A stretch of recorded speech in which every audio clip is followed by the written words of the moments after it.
श्री गणेशाय नमः। वागर्थाविव सम्पृक्तौ वागर्थप्रतिपत्तये जगतः पितरौ वन्दे पार्वती परमेश्वरौ। श्रीमद्भागवत महापुराण दशम स्कंध 37वां अध्याय। केसी और व्योमासुर का उद्धार तथा नारद जी के द्वारा भगवान की स्तुति। ओम नमो भगवते वासुदेवाय। श्रीशुक उवाच। केसी तु कंस प्रहितः खुरैर्महीं महाहयो निर्जरयन् मनोजवः सटावधूताभ्रविमानसङ्कुलं कुर्वन्नभो हेषितभीषिताखिलः विशालनेत्रो विकटास्य कोटरो बृहद्गलो नीलमहाबुधोपमः दुराशयः कंसहितं चिकीर्षुर्व्रजं च नन्दस्य जगाम कंपयन्। श्री सुखदेव जी कहते हैं, परीक्षित,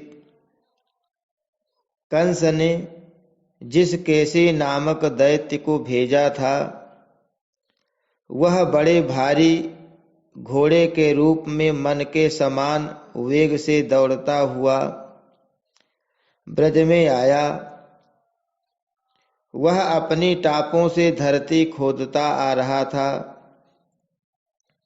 उसकी गर्दन के छितराए हुए बालों के झटके से आकाश के बादल और विमानों की भीड़ तितर बितर हो रही थी। उसकी भयानक हिनहिनाहट से सबके सब भय से कांप रहे थे। उसकी बड़ी बड़ी आंखें थी। मुंह क्या था, मानो किसी वृक्ष का खोड़र ही हो। उसे देखने से ही डर लगता था। बड़ी मोटी गर्दन थी। शरीर इतना विशाल था कि मालूम होता था काली काली बादल की घटा है। उसकी नीयत में पाप भरा था। वह श्री कृष्ण को मारकर अपने स्वामी कंस का हित करना चाहता था। उसके चलने से भूकंप होने लगता था। भगवान श्री कृष्ण ने देखा कि उसकी हिनहिनाहट से उनके आश्रित रहने वाले गोकुल भयभीत हो रहा है और उसकी पूंछ के बालों से बादल तितर बितर हो रहे हैं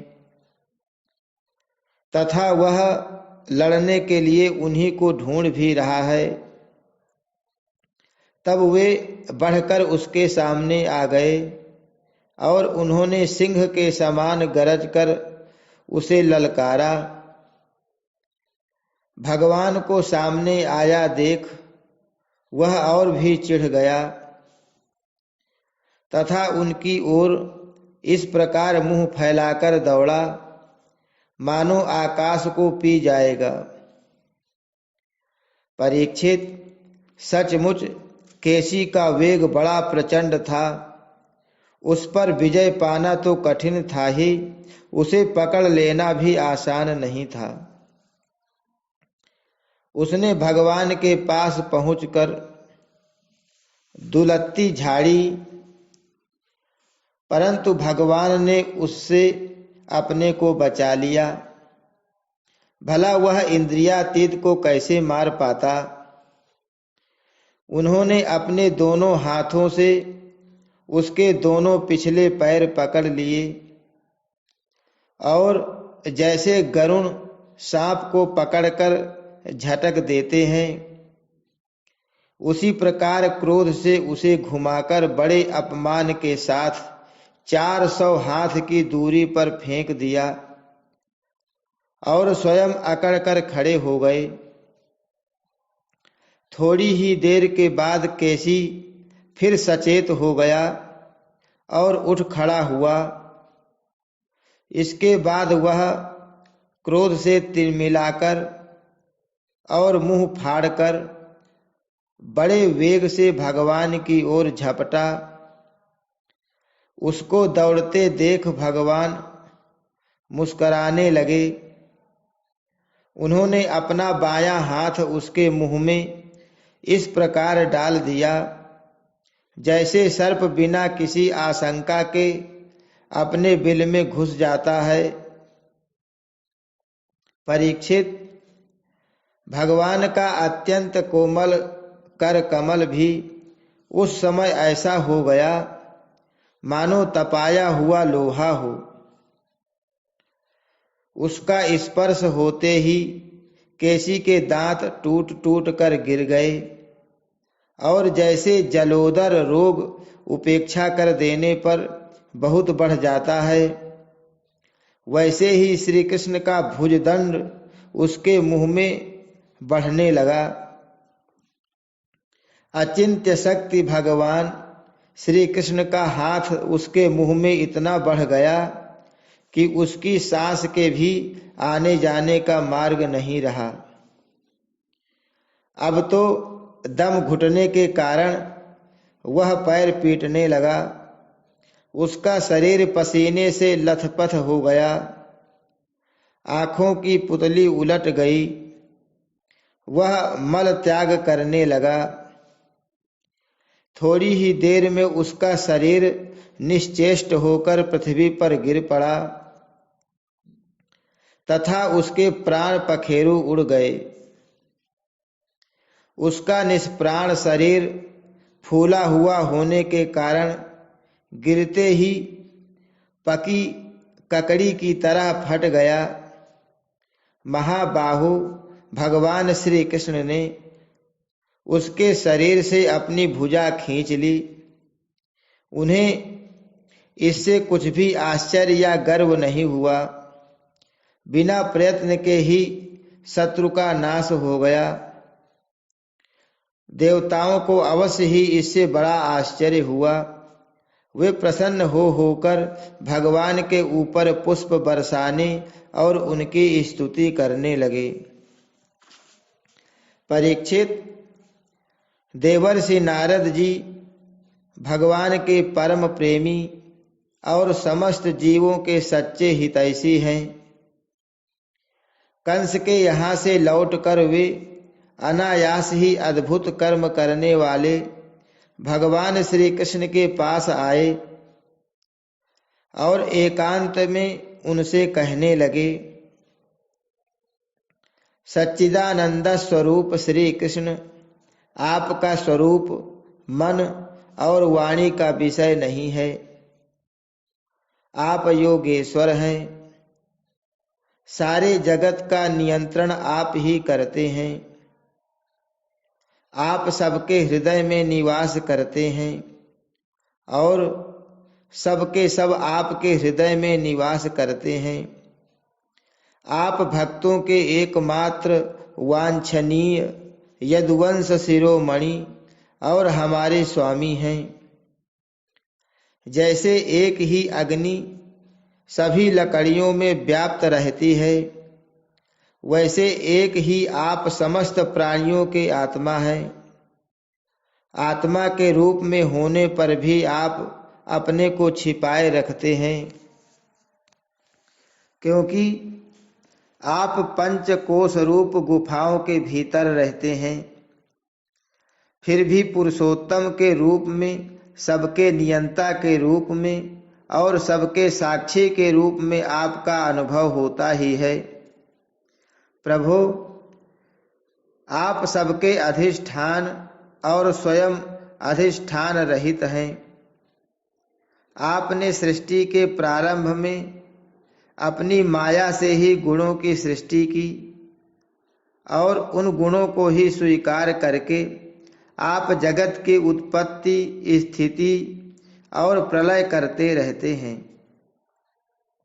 यह सब करने के लिए आपको अपने से अतिरिक्त और किसी भी वस्तु की आवश्यकता नहीं है, क्योंकि आप सर्वशक्तिमान और सत्य संकल्प हैं। वही आप दैत्य, प्रमथ और राक्षसों का, जिन्होंने आजकल राजाओं का वेश धारण कर रखा है, विनाश करने के लिए तथा धर्म की मर्यादाओं की रक्षा करने के लिए यदुवंश में अवतीर्ण हुए हैं। यह बड़े आनंद की बात है कि आपने खेल ही खेल में घोड़े के रूप में रहने वाले इस केसी दैत्य को मार डाला। इसकी हिनहिनाहट से डरकर देवता लोग अपना स्वर्ग छोड़कर भाग जाया करते थे। प्रभु, अब परसों मैं आपके हाथों चाणूर, मुष्टिक, दूसरे पहलवान कुवलया पीढ़ हाथी और स्वयं कंस को भी मरते देखूंगा। उसके बाद शंखासुर, कालयवन, मुर और नरकासुर का वध देखूंगा। आप स्वर्ग से कल्प वृक्ष उखाड़ लाएंगे और इंद्र के चींचपड़ करने पर उनको उसका मजा चखाएंगे। आप अपनी कृपा, वीरता, सौंदर्य आदि का शुल्क देकर वीर कन्याओं से विवाह करेंगे। और जगदीश्वर, आप द्वारका में रहते हुए नृग को पाप से छुड़ाएंगे। आप जाम्बवती के साथ स्यमंतक मणि को जाम्बवान से ले आएंगे और अपने धाम से ब्राह्मण के मरे हुए पुत्रों को ला देंगे। इसके पश्चात आप पौंड्रक, मिथ्या वासुदेव का वध करेंगे, काशीपुरी को जला देंगे, युधिष्ठिर के राजसूय यज्ञ में चेदिराज शिशुपाल को और वहां से लौटते समय उसके मौसेरे भाई दंतवक्त्र को नष्ट करेंगे। प्रभु, द्वारका में निवास करते समय आप और भी बहुत से पराक्रम प्रकट करेंगे, जिन्हें पृथ्वी के बड़े बड़े ज्ञानी और प्रतिभाशील पुरुष आगे चलकर गाएंगे। मैं वह सब देखूंगा। इसके बाद आप पृथ्वी का भार उतारने के लिए काल रूप से अर्जुन के सारथी बनेंगे और अनेक अक्षौहिणी सेना का संहार करेंगे। यह सब मैं अपनी आंखों से देखूंगा। प्रभु, आप विशुद्ध विज्ञान घन हैं। आपके स्वरूप में और किसी का अस्तित्व है ही नहीं। आप नित्य निरंतर अपने परमानंद स्वरूप में स्थित रहते हैं। इसलिए सारे पदार्थ आपको नित्य प्राप्त ही हैं। आपका संकल्प अमोघ है। आपकी चिन्मयी शक्ति के सामने माया और माया से होने वाला यह त्रिगुणमय संसार चक्र नित्य निवृत्त है, कभी हुआ ही नहीं। ऐसे आप अखंड एक रस सच्चिदानंद स्वरूप निरतिशय ऐश्वर्य संपन्न भगवान की मैं शरण ग्रहण करता हूँ। आप सबके अंतर्यामी और नियंता हैं।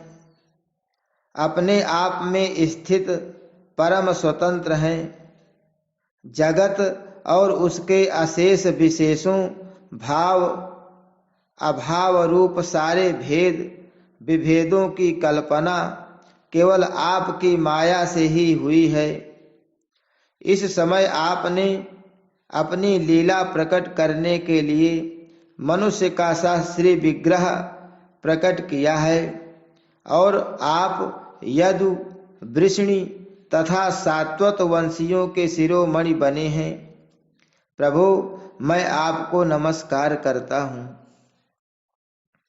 श्री सुखदेव जी कहते हैं, परीक्षित, भगवान के परम प्रेमी भक्त देवर्षि नारद जी ने इस प्रकार भगवान की स्तुति और प्रणाम किया।